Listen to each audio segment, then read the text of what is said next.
আসসালামু আলাইকুম। এটিএন বাংলা সংবাদে সবাইকে স্বাগত জানাচ্ছি। আমি ভাবনা আহমেদ। শুরুতেই বিআরবি কেবল সংবাদ শিরোনাম। ফ্যাসিবাদের পর এবার লড়াই হবে দুর্নীতির বিরুদ্ধে। সোহরাওয়ার্দী উদ্যানের সমাবেশে জামায়াতের আমির, সংস্কার ও বিচারের আগে নির্বাচন গ্রহণযোগ্য হবে না বিভিন্ন রাজনৈতিক দলের নেতারা। ষড়যন্ত্রকারীরা আবারও সংগঠিত হচ্ছে, নির্বাচন যত বিলম্ব হবে সংকট তত বাড়বে বললেন মির্জা ফখরুল। রাজনৈতিক দলগুলোর সাথে আলোচনা করে সমাধানের পথ খোঁজার আহ্বান। কোন রাজনৈতিক দলের পিআর পদ্ধতি বুঝা না বুঝার অজুহাতে মৌলিক সংস্কার আটকে থাকবে না, কক্সবাজার ও বান্দরবানের পথসভায় বললেন নাহিদ ইসলাম। এনসিপির উপরে হামলার ঘটনায় আইনশৃঙ্খলা বাহিনীর ব্যর্থতা খতিয়ে দেখা হচ্ছে জানালেন স্বরাষ্ট্র উপদেষ্টা। গোপালগঞ্জে রাত ৮টা থেকে ভোর ৬টা পর্যন্ত কারফিউ। এবং জাতিসংঘের মানবাধিকার বিষয়ক কার্যালয় স্থাপনের পক্ষে নন বিশেষজ্ঞরা। কার্যক্রম চালু হলে বহির্বিশ্বে বাংলাদেশ সম্পর্কে নেতিবাচক বার্তা যাবে, ক্ষতিগ্রস্ত হবে অর্থনীতি। শুনছিলেন বিআরবি কেবল সংবাদ শিরোনাম, এবারে বিস্তারিত। ফ্যাসিবাদের বিরুদ্ধে লড়াইয়ের পর এবার দুর্নীতির বিরুদ্ধে লড়াইয়ের ঘোষণা দিয়েছেন জামায়াতের আমির ডক্টর শফিকুর রহমান। তারুণ্যের শক্তির ঐক্যের মাধ্যমে সেই লড়াইয়েও বিজয় আসবে বলেও আশা আমির জামাতের। রাজধানীর সোহরাওয়ার্দী উদ্যানের দলটির বিশাল জাতীয় সমাবেশে এসব কথা বলেন তিনি। বক্তব্যের এক পর্যায়ে অসুস্থ হয়ে মঞ্চে বসে পড়েন জামায়াতের আমির। বসেই বাকি বক্তব্য রাখেন তিনি। বলেন, নতুন বাংলাদেশ হতে হবে সবার জন্য। বিস্তারিত জানাচ্ছেন খায়রুল ইসলাম, ছবি তুলেছেন মনিরুজ্জামান মনির ও তপু সাহা। নতুন বাংলাদেশের স্বপ্নের সারথি আগামী নির্বাচনে স্বপ্নের পুরুষ ডক্টর শফিকুর রহমান। লাখো মানুষের কৌতূহলী দৃষ্টি তখন দলের আমিরের দিকে। কি বার্তা দেন দলীয় প্রধান? বক্তব্য রাখতে গিয়ে এক পর্যায়ে অসুস্থ হয়ে পড়েন আমিরে জামাত।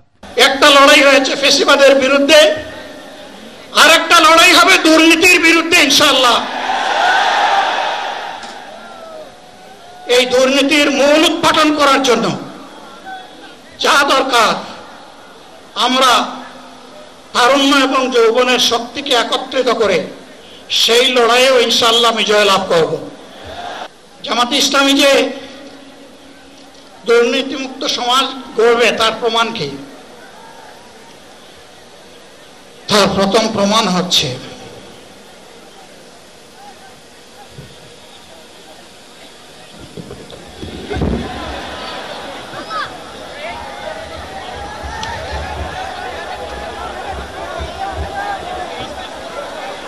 আপনারা অবস্থান করুন যার যে জায়গায়। আপনাদের সব কিছু দেখার সঙ্গে সবাই জায়গায় থাকেন। সম্মানিত ভাইয়েরা, আপনারা সম্মানিত ভাইয়েরা, আল্লাহ রাব্বুল আলামিনের রসুলের মেহমানিতে সদরে মাহফিল মুহতারাম আমির জামাত ও যিনি শিক্ষা যাবেন ইনশাআল্লাহ। আমি আল্লাহ তাআলার শুকরিয়া আদায় করি, আল্লাহ তাআলার শুকরিয়া আদায় করি আবার আপনাদের সামনে দাঁড়াতে পেরেছি। আমি বলেছিলাম দুর্নীতিমুক্ত বাংলাদেশ ইনশাআল্লাহ সবাইকে নিয়ে আমরা গড়ব। আমরা কথা দিচ্ছি, বাংলাদেশ জামাত ইসলামী যদি আল্লাহ তাআলার মেহেরবানি এবং সরকার জনগণের ভালোবাসা নিয়ে সরকার গঠন করে, তাহলে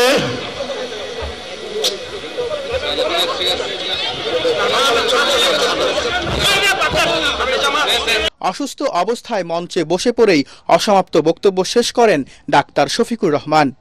2006 সালের 28 অক্টোবর থেকে শুরু করে পল্টন গণহত্যা, শাপলা গণহত্যা, সারা দেশের গণহত্যা, পিলখানার গণহত্যা, 24-এর গণহত্যা, এই গণহত্যা যারা করেছে তাদের সকলের বিচার বাংলাদেশের মাটিতে নিশ্চিত করতে হবে। তিনি ঘোষণা দেন, জামায়াত দেশ পরিচালনার দায়িত্ব পেলে জনগণের সেবক হিসেবে কাজ করবে। কাজেই নতুন ব্যবস্থায় নতুন বাংলাদেশ গড়ে তোলা হবে ইনশাআল্লাহ। শিশু, কিশোর, যুবক, মা, বোন, শ্রমিক, ছাত্র, জনতা, ব্যবসায়ী সবাইকে যেই দেশ যে সংবিধান, যে রাষ্ট্র নিরাপত্তা দিতে পারবে, সেই নতুন বাংলাদেশ আমরা গড়ে তুলতে চাই।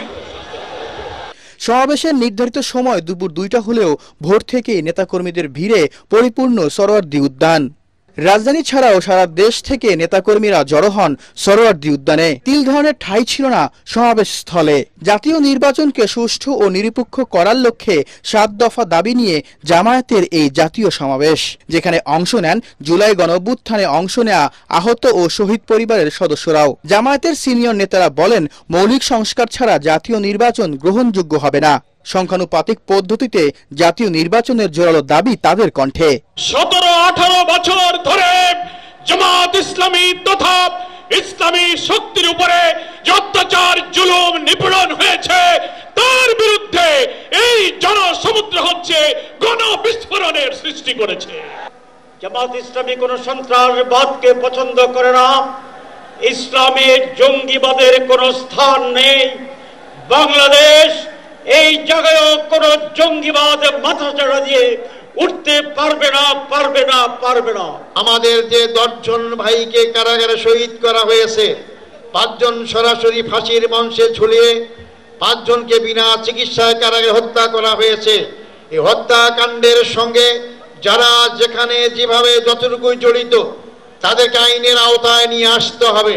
সমাবেশে ইসলামী আন্দোলন, এনসিপি, কয়েকটি ইসলামিক দল সহ বিভিন্ন রাজনৈতিক দলের নেতারা বক্তব্য রাখেন।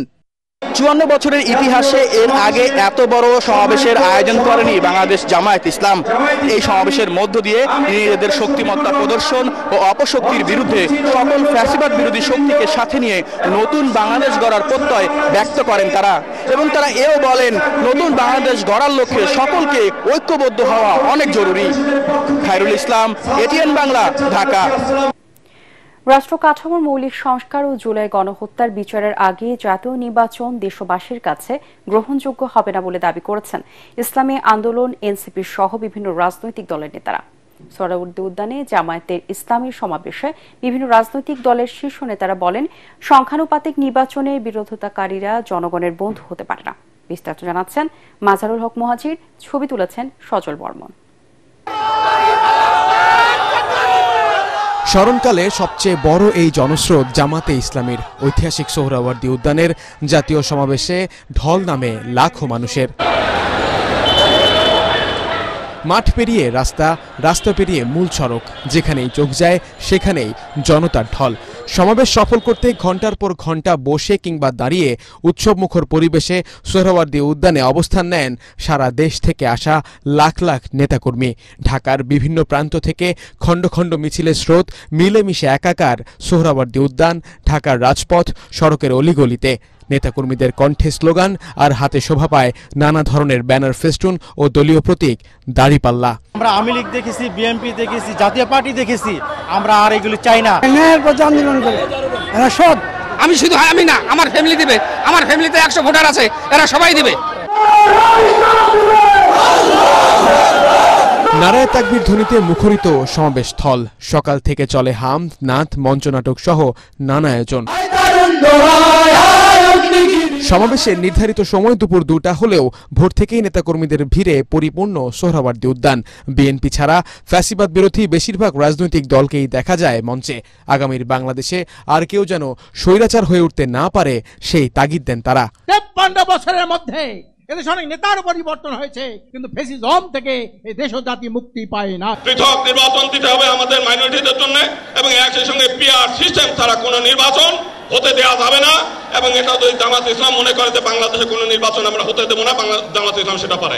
মানবাধিকারের নামে কোন কোরআন সুন্নাহ বিরোধী কোন কর্মকাণ্ড এদেশে আমরা বরদাস্ত করব না। অবিলম্বে স্থানীয় সরকার নির্বাচন সহ সকল বিশ্ববিদ্যালয়ে ছাত্র সংসদ নির্বাচনের দাবিও উঠে আসে সমাবেশ থেকে। আমাদের মধ্যে রাজনৈতিক মতপার্থক্য থাকতে পারে, কিন্তু এই স্বৈরাচারের প্রশ্নে অভ্যুত্থানের সকল শক্তিকে ঐক্যবদ্ধ থাকতে হবে। এই জুলাই মাসের মধ্যে শহীদ কাজীদের স্বীকৃতি দিয়ে জুলাই প্রক্লেমেশন ঘোষণা করতে হবে। বাংলাদেশে ভবিষ্যতে যাতে আর কোনো ফ্যাসিবাদ এবং স্বৈরাচার জন্ম নিতে না পারে, ঠিক এই কারণে আওয়ামী লীগ এবং তার দোসরদেরকে অবিলম্বে বিচারের আওতায় দাঁড় করাতে হবে। সমাবেশ সফল করতে দায়িত্ব পালন করেছে 20,000-এর মতো স্বেচ্ছাসেবক। তারা দেশের বিভিন্ন জেলা থেকে আগত নেতাকর্মীদের সহযোগিতা করেছেন। দীর্ঘ এক যুগেরও বেশি সময় ধরে আওয়ামী শাসনামলের ধরপাকড়ে একেবারে কোণঠাসা জামাত এর আগে কখনো এমন সমাবেশ করতে পারেনি। তবে 5 আগস্ট পরবর্তী সময়ে সারা দেশে নানান রকমের কর্মসূচি কার্যক্রমের মধ্য দিয়ে নিজেদের আরো সক্রিয় করে তোলে এই দলটি। তারই যেন এক মিলন মেলা দেখলো আজ সোহরাওয়ার্দী উদ্যান এবং তার আশেপাশের এলাকা। এই জামাতের সমাবেশ থেকে তাদের নেতারা বলছেন এই সমাবেশ বাংলাদেশের রাজনীতির টার্নিং পয়েন্ট। এখন দেখার বিষয় আগামী নির্বাচন এবং রাজনীতিতে কতটা প্রভাব ফেলে বাংলাদেশ জামাত ইসলামী। মাসহারুল হক মুহাজির, এটিএন বাংলা, ঢাকা। ষড়যন্ত্রকারীরা আবারও ক্ষমতা ফিরে পেতে সংগঠিত হচ্ছে। অন্তর্বর্তী সরকারকে রাজনৈতিক দলগুলোর সাথে আলোচনা করে দ্রুত জাতীয় নির্বাচনের পথে চলার আহ্বান জানিয়েছেন বিএনপি মহাসচিব মির্জা ফখরুল ইসলাম আলমগীর। জাতীয় প্রেস ক্লাবে গণতন্ত্র মঞ্চের আলোচনা সভায় তিনি আরও বলেন, গণতন্ত্র প্রতিষ্ঠার যে সুযোগ এসেছে তা হারানো যাবে না। দেশকে আবারও কোনো ফ্যাসিবাদের হাতে ছেড়ে দেওয়া যাবে না। এ বিষয়ে রাজনৈতিক দল সহ সবাইকে একমত হওয়ার আহ্বান জানান বিএনপি মহাসচিব। গণতন্ত্র মঞ্চের শীর্ষ নেতারা বলেন, যে কোনো মূল্যে ফ্যাসিবাদ বিরোধী ঐক্য ধরে রাখতে হবে।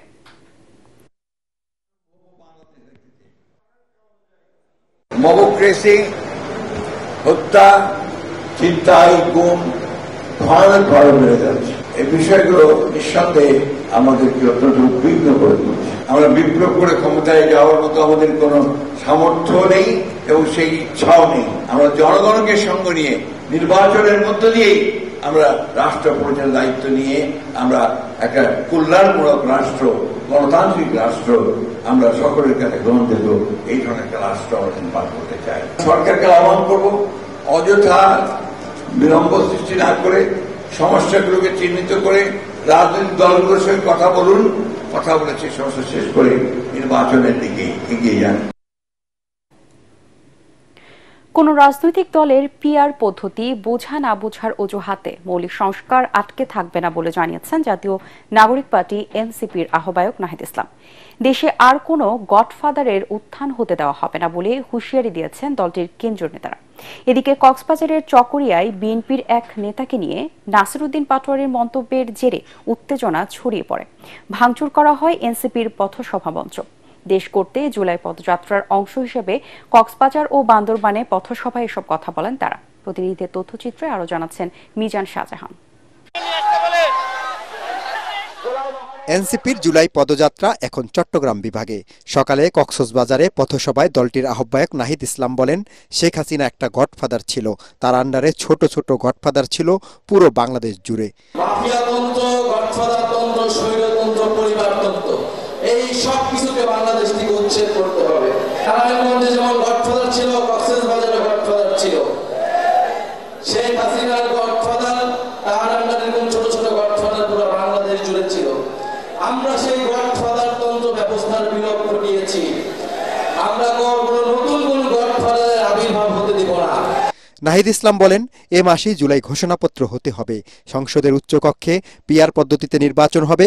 কোন দল এটি ঠেকিয়ে রাখতে পারবে না। কে পিআর বুঝে কে পিআর বুঝে না, এর জন্য সংস্কার আটকে থাকবে না। কারণ আমরা জানি জনগণ সংস্কার বুঝে, জনগণ সংস্কার চায়। ফলে অবশ্যই উচ্চকক্ষে পিআর হতে হবে। নির্বাচন কমিশন, দুদক সহ গুরুত্বপূর্ণ রাষ্ট্রীয় প্রতিষ্ঠানে নিরপেক্ষভাবে নিয়োগের জন্য কমিটি, সাংবিধানিক কমিটি তৈরি করতে হবে। সমাবেশে এনসিপির দক্ষিণাঞ্চলের মুখ্য সংগঠক হাসনাত আব্দুল্লাহ বলেন, নোবেল পুরস্কারের আশায় সেফ এক্সিট নিশ্চিত না করেই শেখ হাসিনা রোহিঙ্গাদের আশ্রয় দিয়েছিল। নোবেলের লোভে খুনি শেখ হাসিনা বাংলাদেশে রোহিঙ্গাদের তখন আশ্রয় দিয়েছিল। কোন সেফ এক্সিট নিশ্চিত না করে রোহিঙ্গাদের ভবিষ্যৎকে ঝুঁকিপূর্ণ করে তুলেছে। আমাদের অতি দ্রুত কক্সবাজারের জীববৈচিত্র্য এবং পরিবেশ বাঁচাতে হলে আমাদের এই রোহিঙ্গা সমস্যার সমাধান করতে হবে। দলের মুখ্য সমন্বয়ক নাসিরউদ্দিন পাটোয়ারির সঞ্চালনায় সমাবেশে অন্যান্যের মধ্যে বক্তব্য রাখেন সিনিয়র যুগ্ম সদস্য সচিব ডাক্তার তাসনিম জারা। পরে এনসিপি নেতারা পথসভা করেন পাহাড়ি জেলা বান্দরবানে। কেন্দ্রীয় নেতাদের সাথে অংশ নেয় স্থানীয় কর্মী সমর্থকরা। জুলাই বিপ্লবে সামনের সারিতে থাকা ছাত্রনেতা ও পেশাজীবীদের নেতৃত্বে গড়ে তোলা রাজনৈতিক দল এনসিপি এরই মধ্যে রংপুর, রাজশাহী, খুলনা, বরিশাল বিভাগ ও ঢাকা বিভাগের একাংশে পথসভা করেছে। চট্টগ্রামের পর সিলেট, ময়মনসিংহ ও ঢাকা বিভাগের বাকি জেলাগুলোতেও পথসভা করবে তারা। মিজান শাহজাহান, এটিএন বাংলা। গোপালগঞ্জে নিহতদের পরিবাররা মরদেহ ময়নাতদন্ত ছাড়াই নিয়ে গেছেন। প্রয়োজনে সেই সব মরদেহের ময়নাতদন্ত করা হবে বলে জানিয়েছেন স্বরাষ্ট্র উপদেষ্টা জাহাঙ্গীর আলম চৌধুরী। সকালে শাহজালাল আন্তর্জাতিক বিমানবন্দরের ৩য় টার্মিনাল পরিদর্শন শেষে এ কথা জানান তিনি। স্বরাষ্ট্র উপদেষ্টা বলেন, গোপালগঞ্জের ঘটনায় আইনশৃঙ্খলা বাহিনীর কোনো ব্যর্থতা ছিল কিনা সে বিষয়টি খতিয়ে দেখতে তদন্ত কমিটি কাজ করছে। এদিকে ৩য় টার্মিনালের ইমিগ্রেশন কি পরিমাণ লোকবল লাগবে সেই ব্যাপারটি খতিয়ে দেখতেই এই পরিদর্শন বলে জানান তিনি। বলেন, ৩য় টার্মিনালের কাজ প্রায় ১০০% সম্পন্ন হয়েছে। এটি চালু হলে এয়ারপোর্টের সেবার মান আরও বাড়বে বলেও জানান স্বরাষ্ট্র উপদেষ্টা। খুবই সুন্দর হয়েছে।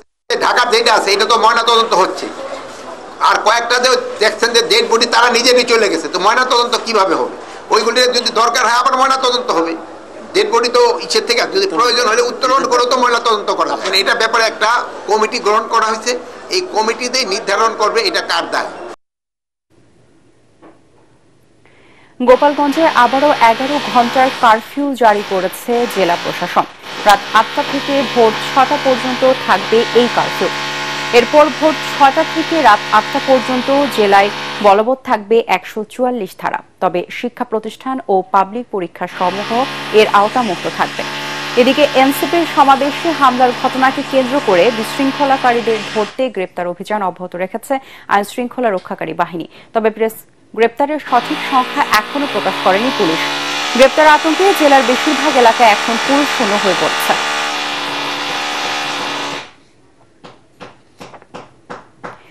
ঢাকায় জাতিসংঘের মানবাধিকার বিষয়ক কার্যালয় স্থাপনে বিস্ময় প্রকাশ করেছেন বিশেষজ্ঞরা।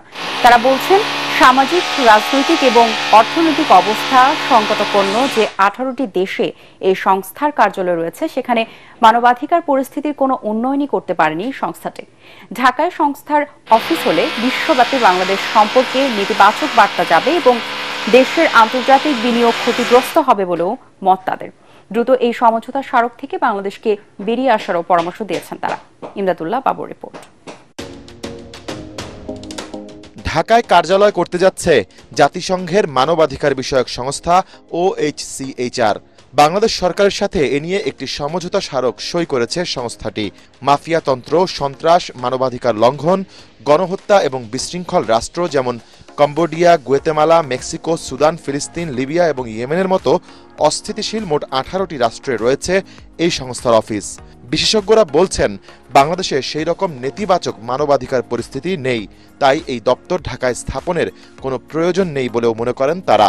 সবচেয়ে বেশি হিউম্যান রাইট ভায়োলেশন হচ্ছে যেসব দেশে, সেসব দেশে কোনো অফিস নাই। যেমন ইসরায়েল হলো পৃথিবীর ওয়ার্স্ট হিউম্যান রাইট ভায়োলেটর, সেখানে কোনো জাতিসংঘের কোনো অফিস নেই। মাইনরিটির উপরে সবচেয়ে বেশি অত্যাচার হচ্ছে ভারতে। সুতরাং হঠাৎ করে বাংলাদেশে এই ধরনের একটা অফিস করার কোনো যুক্তিকতা আমরা দেখি না। বুরকিনা ফাসো যদি ধরি, মেক্সিকো যদি ধরি, কোনো জায়গায় কিন্তু ট্যাঞ্জিবল উন্নতি হয়েছে, এটা তারা দেখাতে পারে। গাজার যে জেনোসাইড হচ্ছে সেখানে ভূমিকা হিউম্যান রাইটস কমিশন রাখতে পারেনি। আমাদের হিউম্যান রাইটস এর যে ঘাটতি তো আছে, এতে কোনো সন্দেহ নেই। সেই ঘাটতিটা আমাদের জনগণকেই কিন্তু সমাধান করতে হবে। জুলাই আগস্টে যে স্যাক্রিফাইস করেছে, এটা তো হিউম্যান রাইটস কমিশন এসে তো আর কার্যত কিছু করেনি। যুক্তরাষ্ট্রের মতো দেশ OHCHR থেকে বেরিয়ে গেছে জানিয়ে দ্রুত বাংলাদেশকেও এই সমঝোতা স্মারক থেকে বেরিয়ে আসার পরামর্শ দিয়েছেন বিশ্লেষকরা। মহৎ উদ্দেশ্য নিয়ে হয়তো করছে, সেটা আমাদের যে হিউম্যান রাইটস এর যে ডেফিসিটটা আছে সেটা পূরণ করতে পারবে না কোনোভাবেই, বরং আরো নতুন সমস্যা তৈরি হবে। যেটা হবে যে ইনভেস্টাররা কিন্তু, যেটা আমরা বললাম, যেটা ইমেজ সংকটে পড়বে এবং তখন ইনভেস্টাররা কিন্তু খুব চিন্তিত থাকবে, 10 বার চিন্তা করবে। তো এখন তারা তো অত বেশি সময় নেবে না, তারা যখনই রিপোর্ট দেখবে যে এখন এইখানে আবার হিউম্যান রাইটস কমিশনও আছে, তখন তারা মনে করবে যে বরং আমি অন্য দেশেই যাই। এটা কোনো চুক্তি হয় নাই, একটা আন্ডারস্ট্যান্ডিং হয়েছে। সেই আন্ডারস্ট্যান্ডিং এর ভিতরে আমাদের দেখতে হবে ভালো করে যে আমরা এই কাজটা আমাদের দেশে সঠিক হবে কিনা। এটা জনমত যাচাই করতে হবে, এটা বিভিন্ন প্রতিষ্ঠানের সাথে কথা বলতে হবে। বিদেশি কোনো সংস্থাকে এনে আমাদের হিউম্যান রাইটকে পাকাপোক্ত করা যাবে না। সুতরাং এটা নিজস্ব প্রতিষ্ঠানকে আমাদের ঠিক করতে হবে। যদিও সরকার বলছে এই সমঝোতা চুক্তির আওতায় বাংলাদেশে একটি মিশন পরিচালিত হবে যারা মানবাধিকার উন্নয়নে সরকারি ও বেসরকারি প্রতিষ্ঠানকে প্রশিক্ষণ ও কারিগরি সহায়তা দেবে। ইমদাদুল্লাহ বাবু, ATN বাংলা, ঢাকা। নির্বাচন নিয়ে কোনো অনিশ্চয়তা নেই বলে জানিয়েছেন প্রধান উপদেষ্টা প্রেস সচিব শফিকুল আলম। সকালে কুমিল্লা বিশ্ববিদ্যালয়ের আন্তর্জাতিক ইভেন্ট ল অনুষ্ঠানে অংশগ্রহণ শেষে সাংবাদিকদের সাথে মতবিনিময়কালে তিনি একথা জানান। প্রেস সচিব এ সময় বলেন, নির্বাচনের জন্য যে পরিবেশ সেটা ঠিক করা হবে এবং সবার জন্য লেভেল প্লেইং ফিল্ড থাকবে। অতীতের যে কোনো নির্বাচনের তুলনায় ভালো নির্বাচন হবে। পিআর পদ্ধতিতে সংসদ নির্বাচন বিষয়ে প্রেস সচিব বলেন, বিষয়টি নিয়ে সকল রাজনৈতিক দল ও কমিশনগুলো কথা বলছে এবং সবাই খুব আন্তরিকতার সাথে বিষয়টি আলোচনা করছে। কুমিল্লা বার্ডের ময়নামতি অডিটোরিয়ামে এই অনুষ্ঠানের আয়োজন করা হয়। নির্বাচন নিয়ে কোনো ধরনের কোনো অনিশ্চয়তা নাই। নির্বাচন ভালো হবে, নির্বাচনের জন্য যে পরিবেশ সেটা ঠিক করা হবে এবং লেভেল প্লেইং ফিল্ড থাকবে সবার জন্য। যে কোনো ক্যান্ডিডেট বলতে পারবেন না যে না তার প্রতি অন্যায় করা হচ্ছে বা তার যেই ফিল্টার লেভেল নাই সে এই পরিবেশ পাচ্ছেন না। আমরা পরিবেশ নিশ্চিত করব, খুব সুন্দর পরিবেশে ইলেকশন হবে। ফ্যাসিস্ট সরকারের রেখে যাওয়া ভঙ্গুর অর্থনীতিকে টেনে তোলার চেষ্টা করছে ডক্টর ইউনূসের নেতৃত্বাধীন অন্তর্বর্তী সরকার। জুলাই বিপ্লবের পর প্রবাসী ও রপ্তানি আয় মন্দা কাটিয়ে এরই মধ্যে সচল হতে শুরু করেছে অর্থনৈতিক চাকা। চড়া মূল্যস্ফীতি, ডলারের বিনিময় মূল্য, রিজার্ভ ও রেমিট্যান্সের চরম আর্থিক অনিশ্চয়তা কাটিয়ে ঘুরে দাঁড়াচ্ছে ব্যবসা বাণিজ্য। ছাত্র জনতার নতুন বন্দোবস্তে সরকারি ব্যয়ে কড়াকড়ি অর্থ পাচার প্রতিরোধ, শ্বেতপত্র প্রকাশ, দুর্নীতি বিরোধী অভিযান ও ব্যাংকিং খাতের সংস্কারে স্বচ্ছতা ফিরতে শুরু করেছে আর্থিক খাতে। তবে এখনও প্রধান অন্তরায় রাজনৈতিক অস্থিরতা। বিস্তারিত শারফুল আলমের রিপোর্টে। ছাত্র জনতার গণ অভ্যুত্থানে শেখ হাসিনা সরকারের পতনের পর অস্থিতিশীল অর্থনৈতিক পরিস্থিতির মধ্যে দায়িত্ব নেয় ডক্টর মোহাম্মদ ইউনূসের নেতৃত্বে অন্তর্বর্তী সরকার। বহুমাত্রিক আর্থিক সংকট, অবকাঠামো ঘাটতি, প্রশাসনিক দুর্বলতা ও নীতি নির্ধারণের সীমাবদ্ধতার মধ্যেই বর্তমান সরকার অর্থনীতিকে স্থিতিশীল রাখতে শ্বেতপত্র প্রকাশ, নতুন গভর্নর নিয়োগ, ব্যাংক খাতের শৃঙ্খলা ও রিজার্ভের পতন ঠেকাতে তৎপর হয়ে ওঠে। হাজার হাজার কোটি টাকা লুটপাট ও পাচার করে খাদের কিনারা পড়া ব্যাংক খাত পুনরুদ্ধারে উদ্যোগ নেয় সরকার। সিদ্ধান্ত হয় দুর্বল ব্যাংকগুলোকে একীভূত করার। চলছে পাচার করা অর্থ ফিরিয়ে আনার চেষ্টা। Still the banking sector is not in the fully stable conditions. So in the process of stabilizations. So আমাদেরকে কিন্তু এখনো অনেক বড় একটা কাজ বাকি আছে। ইউএস ট্যারিফ, সো এখানে একটা বিশাল কনসেন্ট্রেশন আছে। আরেকটা চ্যালেঞ্জ যেটা এর ভিতরে দেখা যাচ্ছে যে আমাদের ম্যাক্সিমাম র material we use to import from China. Origin policy যে 40% has to B the in-house, it will B a great challenge. দেশে বিদেশে পাচারকারীদের সম্পদ জব্দ করা শুরু হয়েছে এরই মধ্যে। তবে রাজস্ব আয়ে ঘাটতি, বিদেশি বিনিয়োগের স্থবিরতা ও কর্মসংস্থান সৃষ্টি না হওয়া এখনও এই সরকারের জন্য সবচেয়ে বড় আর্থিক চ্যালেঞ্জ। শিল্পাঞ্চলে গ্যাস বিদ্যুতের সংকট ও নীতি সুধারের চাপে সংকুচিত হচ্ছে ব্যবসা বাণিজ্য। ডলার ক্রাইসিস এগুলি অনেকটা নিয়ন্ত্রণে আসছে, কিন্তু ব্যবসা বাণিজ্যের জন্য যে পলিসিগত সাপোর্ট সেটা কিন্তু আমরা পাইনি। স্টেক হোল্ডারদের সাথে, অর্থনীতির যারা স্টেক হোল্ডার, প্রতিনিয়ত বসা দরকার, সমস্যা কোথায় জানা দরকার, সেটা ওনারা করছেন না। বৈশ্বিক অস্থিরতা ও রাজনৈতিক অস্থিতিশীলতায় এখনও সংকট কাটিয়ে উঠতে পারেনি দেশের অর্থনীতি। প্রবাসী আয় ও রপ্তানি ইতিবাচক ধারায় ফিরলেও উচ্চ মূল্যস্ফীতি ও রাজস্ব ঘাটতি এখনও সরকারের উদ্বেগের কারণ। মূল্যস্ফীতি বলতে পারেন, সুদের হার বলতে পারেন, ব্যাংকের রিজার্ভ বলতে পারেন, এর কোনো কোটিটির ক্ষেত্রে কিছু ইতিবাচক ইঙ্গিত রয়েছে, কিন্তু এখনও আমাদের স্থিতিশীল অর্থনৈতিক কাঠামোতে যে ধরনের সুদের হার বা মূল্যস্ফীতি বা এক্সচেঞ্জ রেট যেখানে থাকার কথা, যেটি আসলে হয়নি। সামগ্রিকভাবে অর্থনৈতিক সংস্কারের ক্ষেত্রে এই সরকার মোটেই আসলে খুব বড় অগ্রগতি দেখাতে পারেনি। অন্তর্বর্তী সরকারের এক বছরটি মূলত গিয়েছে পুনরুদ্ধারের প্রচেষ্টার বছর। অন্তর্বর্তী সরকারের 1 বছরে আর্থিক খাতে সংস্কারের প্রস্তাবগুলো এখনো বাস্তবায়ন শুরু না হওয়ায় দৃশ্যমান হচ্ছে না এই খাতের প্রকৃত উন্নয়ন। নতুন করে ভাবাচ্ছে মার্কিন শুল্ক নীতিও, যা আগামীতে নির্বাচিত সরকারের উপর বর্তাবে বলে মনে করছেন অর্থনৈতিক বিশ্লেষকরা। Sharful Alam, ATN Bangla, Dhaka. July August গণ অভ্যুত্থান শোক ও বিজয় বর্ষপূর্তি উপলক্ষে রাজধানী কৃষিবিদ মিলনায়তনে জুলাই অভ্যুত্থানে বেসরকারি বিশ্ববিদ্যালয়ের শিক্ষক শিক্ষার্থীদের অবদান ও শহীদদের স্মরণ সভায় লন্ডন থেকে ভার্চুয়ালি যুক্ত হয়ে বক্তব্য রাখছেন বিএনপির ভারপ্রাপ্ত চেয়ারম্যান তারেক রহমান। আমরা সরাসরি চলে যাচ্ছি সেখানে।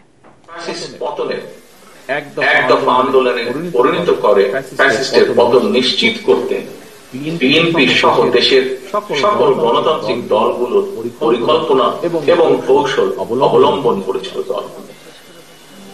তবে কোটা সংস্কারের পথ ধরে ফ্যাসিস্ট পতনের আন্দোলন যাতে দেশে বা বিদেশে কোনোভাবেই যাতে কোন একটি পার্টিকুলার বা কোন একক রাজনৈতিক দলের আন্দোলন হিসেবে পরিচিত না পায়, এটিও নিশ্চিত রাখা ছিল রাজনৈতিক কৌশলের একটি অংশ। প্রিয় শিক্ষার্থী ভাই ও বোনেরা, কোটা সংস্কারের দাবিতে প্রথম দফার আন্দোলন শুরু হয়েছিল 2018 সালে এবং দ্বিতীয়বার 2024 সালে। ছাত্র তরুণদের নেতৃত্বে গড়ে ওঠা দ্বিতীয় কোটা সংস্কারের আন্দোলনের প্রতি বিএনপি সম্পূর্ণ সহযোগিতা এবং সমর্থন অব্যাহত রেখেছে। কারণ কোটা সংস্কারের বিষয়টি বিএনপির কর্ম পরিকল্পনায় অনেক আগে থেকেই ছিল অন্তর্ভুক্ত। আপনাদের হয়তো কারো কারো স্মরণ আছে, যাদের স্মরণ আছে তাদের স্মরণ আছে। তারপরে আমি বলতে চাই 2014 সালে 15 জুলাই লন্ডনে বিএনপি আয়োজিত এক আলোচনা সভায় আমি সেদিন দেশবাসীর উদ্দেশ্যে কিছু বিষয় বিএনপির ভবিষ্যৎ পরিকল্পনা তুলে ধরেছে। এই অনুষ্ঠানে সেই বক্তব্যই তখন আমি বলেছিলাম, স্বাধীনতার এত বছর পরেও সরকারি চাকরিতে 56% কোটা পদ্ধতি সম্পূর্ণভাবে অযৌক্তিক এবং অপরিমাণ দোষ। সুতরাং আমরা মনে করি, বিএনপি মনে করে জনগণের রায় বিএনপি রাষ্ট্রীয় পরিচালনার সুযোগ পেলে চাকরিতে কোটা পদ্ধতি 56% থেকে কমিয়ে পরিবর্তন করে 5%-এ নামিয়ে আনবে বা আনার পরিকল্পনা রয়েছে। সেদিনই বলেছিলাম। বৈশ্বিক পর্যায়ে বাংলাদেশকে এগিয়ে নিতে হলে ইঞ্জিনিয়ারিং সেক্টরে আরও বেশি দক্ষতা অর্জন করার তাগিদ দিয়েছেন সেনাপ্রধান জেনারেল ওয়াকার উজ্জামান। সকালে রাজধানী military institute of science and technology বিশ্ববিদ্যালয় মেকানিক্যাল ইঞ্জিনিয়ারিং অ্যাপ্লাইড সায়েন্স বিষয়ক 3 দিনব্যাপী এক আন্তর্জাতিক সম্মেলনের সমাপনী অনুষ্ঠানে তিনি একথা বলেন। ভালো ও মানবিক মানুষ ছাড়া দেশের উন্নয়ন সম্ভব নয়, তাই ভালো ইঞ্জিনিয়ার হওয়ার চেয়ে ভালো মানুষ হয়ে গড়ে ওঠার পরামর্শ দেন সেনাপ্রধান। পরে 5টি ক্যাটাগরিতে 5 জনকে পুরস্কার তুলে দেন সেনাপ্রধান। 3 দিনব্যাপী এই সম্মেলনে উৎপাদন কৌশল, নবায়নযোগ্য শক্তি, কৃত্রিম বুদ্ধিমত্তা, তাপ প্রকৌশল ও মহাকাশ গবেষণা সহ বিভিন্ন ফলপ্রসূ আলোচনা সংগঠিত হয়। সম্মেলনে যুক্তরাষ্ট্র, যুক্তরাজ্য, কানাডা, চীন, জাপান ও বাংলাদেশ সহ বিভিন্ন দেশের খ্যাতনামা গবেষক ও পেশাজীবী অংশগ্রহণ করেন। We are producing great scholars, great engineers, great doctors, great civil servants, great military officers, but without the ethics, without the ethical teaching, without making them good human beings, country will not be benefited. That is why I always encourage you to be disciplined, to good human being, and of course, with your intellect, you will be great engineers, great citizen of this country. এবারে আল আরাফা ইসলামী bank অর্থ সংবাদ।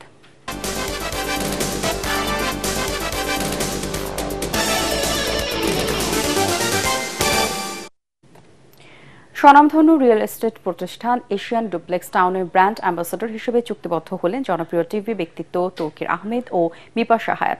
রাজধানীর একটি হোটেলে আয়োজিত অনুষ্ঠানে Asian duplex টাউনের managing director Mir Afsar Ali এবং তৌকির আহমেদ ও বিপাশা হায়াত চুক্তি স্বাক্ষর করেন। এর ফলে এখন থেকে জনপ্রিয় এই জুটি প্রতিষ্ঠানটি প্রফেশনাল ও জনসচেতনতামূলক কার্যক্রমে অংশ নেবেন। এ সময় এশিয়ান ডুপ্লেক্স টাউনের DMD Mir Kawsar Ali, senior AD Chowdhury Kamrul Ahsan, senior manager brand Sakib Hossain Arko, বিজ্ঞাপনী সংস্থা প্রিয়ন্তীর সিইও মনোয়ার পাঠান এবং গ্রে অ্যাডভার্টাইজিং এর গ্রুপ অ্যাকাউন্টের ডিরেক্টর আজহার আলী চৌধুরী উপস্থিত ছিলেন।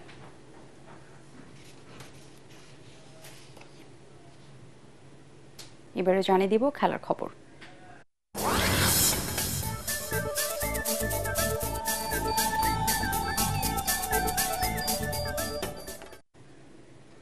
শ্রীলঙ্কার মতো পাকিস্তানের বিপক্ষেও জয়ের ধারা অব্যাহত রাখতে চায় বাংলাদেশ। ম্যাচের আগে সংবাদ সম্মেলনে এমনটাই বললেন টাইগারদের অধিনায়ক লিটন দাস।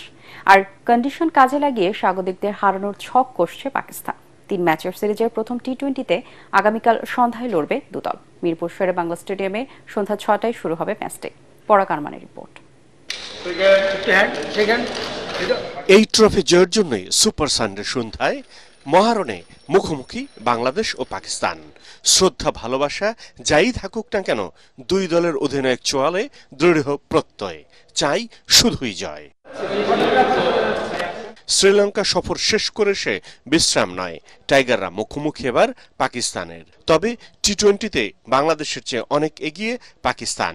22 বারের মুখোমুখি লড়াইয়ে টাইগারদের 3 জয়ের বিপরীতে পাকিস্তান জিতেছে 19টিতে। শ্রীলঙ্কার মাটিতে প্রথমবার সিরিজ জয়টাই লিটন তাওহিদদের অনুপ্রেরণা হিসেবে কাজ করছে। আমাদের ভালো ক্রিকেটটা খেলতে হবে। শ্রীলঙ্কায় 2 দিন আগে যেটা ঘটে গেছে এটা পাস্ট। সো এখন এটা নতুন জায়গা, নতুন ভেন্যু, সবকিছু নতুনভাবে নিতে হবে, নতুন চ্যালেঞ্জ আসবে। আমরা প্রস্তুত এই চ্যালেঞ্জটা নেওয়ার জন্য এবং দেখি কি হয়। এদিকে দলের কয়েকজন অপরিহার্য ক্রিকেটার ছাড়াই বাংলাদেশ সফরে আসলেও সিরিজ জয়টাই পাকিস্তানের লক্ষ্য। তবে মিরপুরের কন্ডিশন এই জয়ে ভূমিকা রাখবে বলে মনে করেন পাকিস্তানের অধিনায়ক সালমান আলী আগা। Bangladesh at any stadium, any ground, any country. খেলায় কন্ডিশনটাই সবচেয়ে বড় ভূমিকা পালন করে। তাই দেখতে হবে কন্ডিশন অনুযায়ী আমরা খেলতে পারছি কিনা। কন্ডিশন অনুযায়ী খেলতে হবে আমাদের। ব্যাট হাতে লক্ষ্য থাকবে বড় রান করা, আর বল হাতে লক্ষ্য তাদের দ্রুত আউট করা। শ্রীলঙ্কায় সিরিজ জয়ের ঘটনা পাকিস্তানের বিপক্ষে বাংলাদেশকে আশাবাদী করলেও গত মে জুনেই তাদের বিপক্ষে 3-0 ব্যবধানের পরাজয়টা আবারও চোখ রাঙানি দিচ্ছে টাইগারদের। পরাগ আরমান, এটিএন বাংলা, ঢাকা। শেষ করার আগে বিআরবি কেবল সংবাদ শিরোনামগুলো জানিয়ে দিব আরো একবার। ফ্যাসিবাদের পর এবার লড়াই হবে দুর্নীতির বিরুদ্ধে। সরদ উদ্যানের সমাবেশে জামায়াতের আমির, সংস্কার ও বিচারের আগে নির্বাচন গ্রহণযোগ্য হবে না বিভিন্ন রাজনৈতিক দলের নেতারা। ষড়যন্ত্রকারীরা আবারও সংগঠিত হচ্ছে, নির্বাচন যত বিলম্ব হবে সংকট তত বাড়বে বললেন মির্জা ফখরুল। রাজনৈতিক দলগুলোর সাথে আলোচনা করে সমাধানের পথ খোঁজার আহ্বান। কোন রাজনৈতিক দলের পিআর পদ্ধতি বোঝা না বোঝার অজুহাতে মৌলিক সংস্কার আটকে থাকবে না কক্সবাজার ও বান্দরবানে পথসভায় বললেন নাহিদ ইসলাম।